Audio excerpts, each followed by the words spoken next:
समप्रभा निर्विघ्नं कुरु मे देवा सर्वकार्येषु सर्वदा मनसाभीष्ट प्रार्थनां समर्पयामि।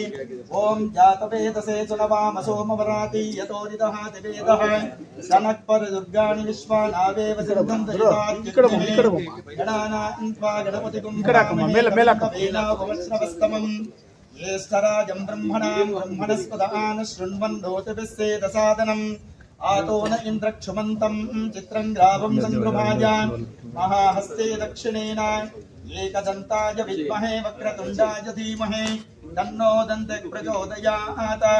प्रणो देवे सरस्वते वाजेभिर्वाजिनीवते एनाम वित्रियवतो आनो दिवो बृहतः पर्वतादा सरस्वते यजदागन्तु यज्ञं वाग्देव्यै नमः। गुरुब्रह्मा गुरुर्विष्णुः गुरुदेवो महेश्वरः गुरुः साक्षात् परब्रह्म तस्मै श्री गुरुवे नमः। श्री शंकराचार्य स्वामिने नमः। आवाहित सर्वेभ्यो देवेभ्यो नमः। कल्याणाद्भुत गात्राय कामितार्थप्रदायिने श्रीमद्वेंकटनाथाय श्रीनिवासाय मंगलम्। मंगलम् कौसलेन्द्राय महनीय गुणात्मने चक्रवर्ती तनूजाय सार्वभौमाय मंगलम्। भूनीला समेत श्री वेंकटेश्वर स्वामी सवित इष्ट देवता आवाहित सर्वेभ्यो